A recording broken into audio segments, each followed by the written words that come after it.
தாயகம் நியூஸ் நேயர்களுக்கு வணக்கம். இன்றைய மதிய நேர பிரதான செய்திகள். முதலில் தலைப்புச் செய்திகள். ரணில் ராஜபக்ச தலைமையில் புதிய கூட்டணி, அரசுக்கு எதிராக வெடிக்கவுள்ள போராட்டம். யாழ் சிறைச்சாலைக்குள் போதைப்பொருள் கடத்தல், இருவர் சுற்றி வளைப்பு. அரசு ஊழியர்களின் சம்பள அதிகரிப்பு தொடர்பில் வெளியான தகவல். 24 மணி நேரத்துக்குள் மஹிந்த கைது.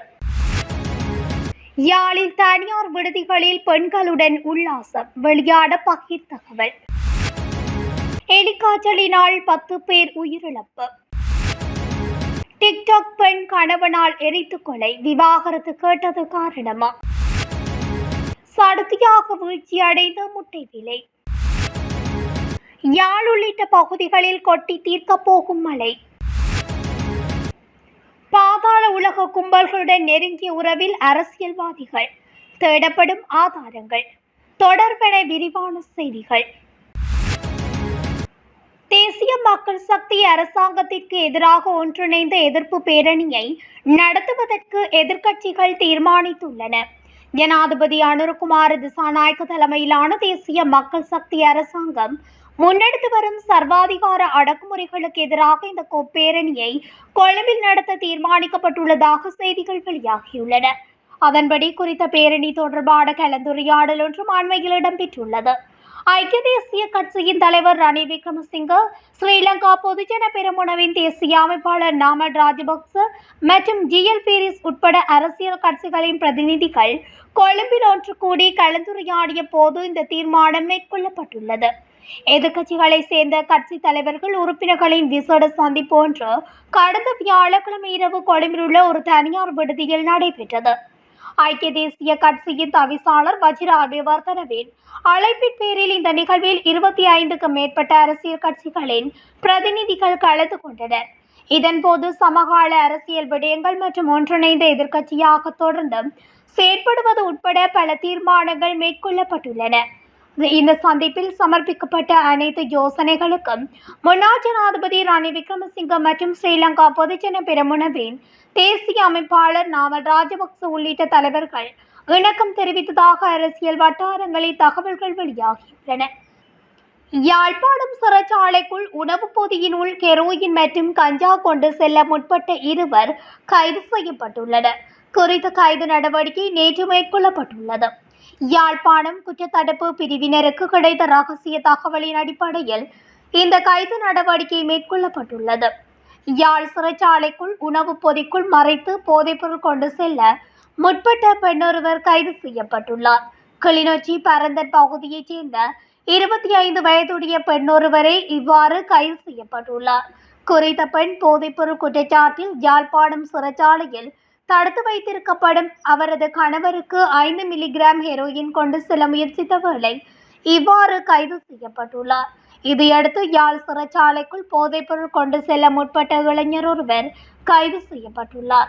யாழ்ப்பாணம் புன்னாலை கட்டுவன் பகுதியைச் சேர்ந்த 25 வயதுடைய இளைஞர் ஒருவரே இவ்வாறு கைது செய்யப்பட்டுள்ளார்.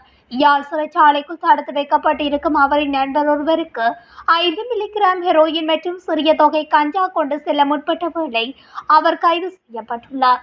யாழ்ப்பாணம் காவல்துறையினர் விசாரணைகளின் பின்னர் இருவரையும் இன்று யாழ்ப்பாணம் நீதிமன்றத்தில் முற்படுத்துவதற்கான நடவடிக்கைகளை முன்னெடுத்துள்ளனர். அரசாங்க ஊழியர்களின் நிர்ணயிக்கப்பட்ட அடுத்த ஆண்டு சம்பள அதிகரிப்பு 2026ஆம் ஆண்டுக்கான வரவு செலவு திட்டத்தில் வழங்கப்படும் என அமைச்சர் ரணில் ஜேந்த பெர்னாண்டோ தெரிவித்துள்ளார்.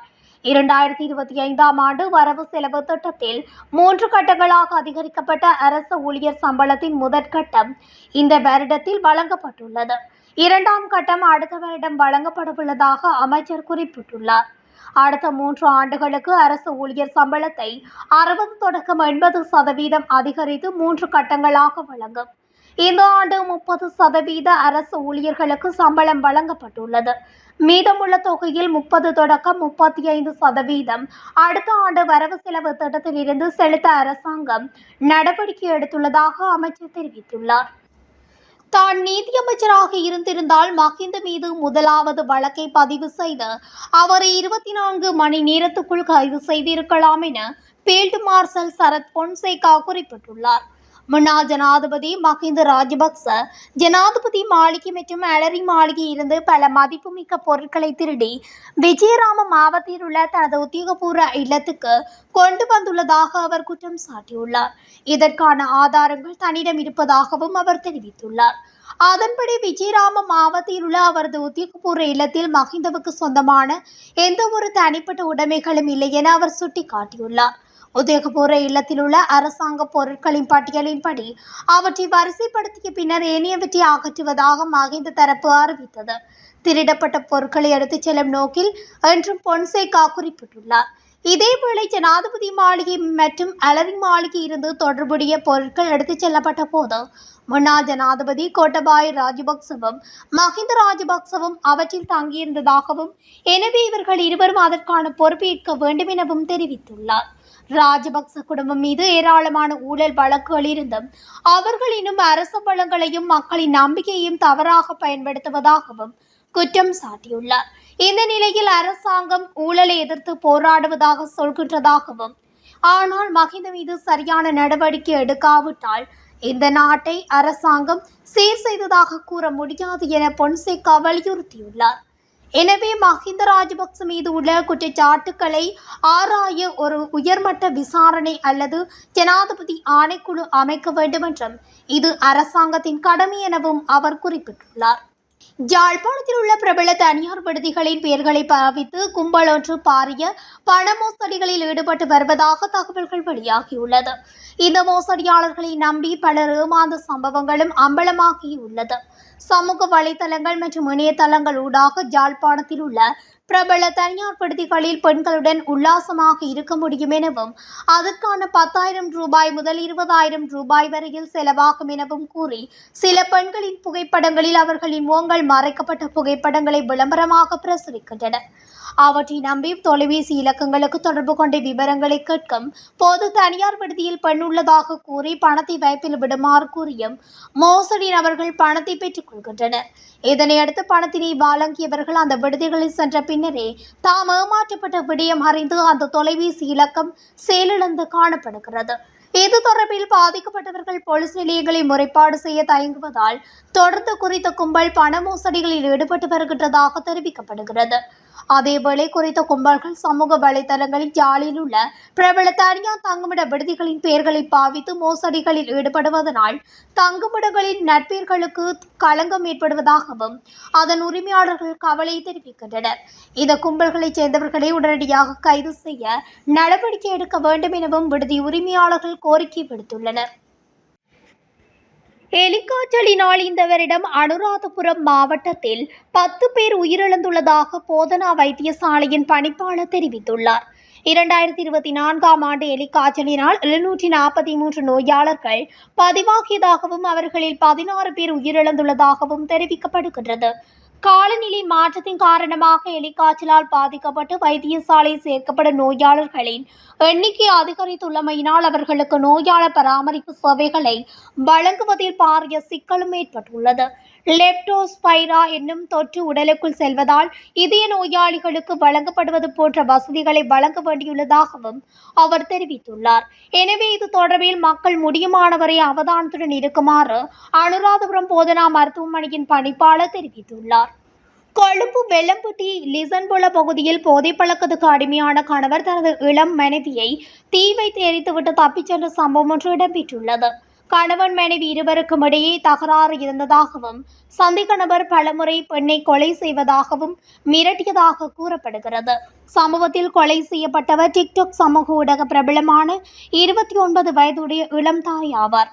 பெண்ணின் கணவர் வீட்டின் கூரையை அகற்றி வீட்டுக்குள் நுழைந்து பெட்ரோல் போத்தலை கொண்டு வந்து தனது மனைவியின் தலையில் ஊற்றி தீ வைத்துள்ளார். அதன் பின்னர் குழந்தைகளுக்கு தீ பரவிவிடும் என அஞ்சி அவர்களை வீட்டு கூரையில் விட்டுவிட்டு தப்பிச் சென்றதாகவும் போலீஸ் விசாரணையில் தெரிய வந்துள்ளது. இதன் காரணமாக சந்தேக நபருக்கு எதிராக அவர் போலீசில் பல முறைப்பாடுகளை அளித்துள்ளதாகவும் தெரிய வருகின்றது. சந்தேக நபர் மது வாங்குவதற்காக அடிக்கடி அந்த பெண்ணிடம் பணம் கேட்டதாக தெரிய வந்துள்ளது. இதனையடுத்து சந்தேக நபர் மீது அந்த பெண் விவாகரத்து வழக்கு தொடர்ந்துள்ளதாகவும் போலீசார் தெரிவித்தனர். தப்பியோடிய கணவனை கைது செய்ய வெள்ளம்பட்டி போலீசார் மேலதிக விசாரணைகளை முன்னெடுத்துள்ளனர். கடந்த வாரங்களுடன் ஒப்பிடுகையில் உள்ளூர் சந்தையில் முட்டை விலையில் குறிப்பிடத்தக்க அளவு வீழ்ச்சி பதிவாகியுள்ளது. குறித்த விடயத்தை அகில இலங்கை முட்டை உற்பத்தியாளர்கள் சங்கம் தெரிவித்துள்ளது. நாட்டின் பல பகுதிகளில் வெள்ளை முட்டை 28 ரூபாய்க்கும் சிவப்பு நிறை முட்டை 30 ரூபாய்க்கும் விற்பனை செய்யப்படுவதாக உற்பத்தியாளர்கள் சங்கம் குறிப்பிட்டுள்ளது. இதேவேளை வாராந்த தேங்காய் ஏல விற்பனையில் இலங்கையின் சராசரி தேங்காய் விலை 6.8% உயர்வடைந்துள்ளதாக தெங்கு அபிவிருத்தி அதிகார சபை தெரிவித்துள்ளது. இதன்படி 1000 தேங்காய்களின் சராசரி விலை 1,38,582 ரூபாவாக பதிவாகியுள்ளது.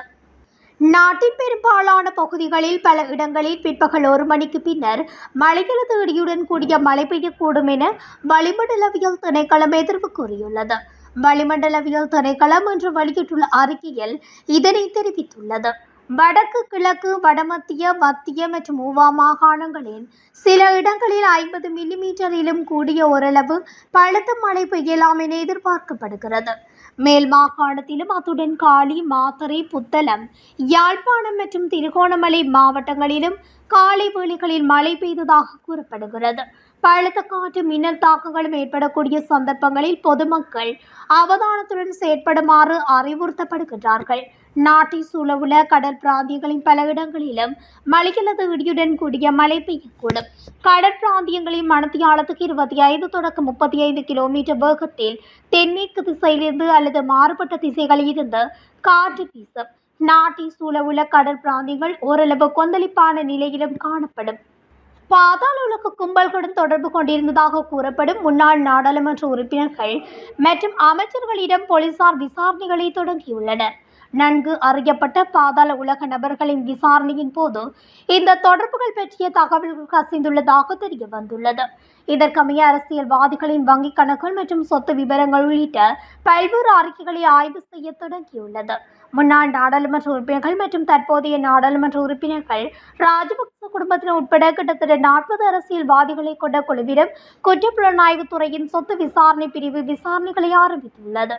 இந்த விசாரணைகள் மிகவும் சிக்கலானவை மற்றும் பொதுமக்கள் பாதுகாப்பு மற்றும் நாடாளுமன்ற விவகார அமைச்சர் ஆனந்த விஜயபால நேற்று நாடாளுமன்றத்தில் தெரிவித்துள்ளார். ஏனெனில் பல ஆவணங்களை ஆய்வு செய்து இதற்கான முக்கியமான ஆவணங்களையும் ஆதாரங்களையும் வெளியிட வேண்டியிருப்பதாகவும் அவர் தெரிவித்துள்ளார். இத்துடன் தாயகம் நியூஸின் இன்றைய மதிய நேர பிரதான செய்திகள் நிறைவடைகின்றன. தொடர்ச்சியாக செய்திகளை அறிந்து கொள்ள தாயகம் நியூஸுடன் இணைந்திருங்கள். நன்றி, வணக்கம்.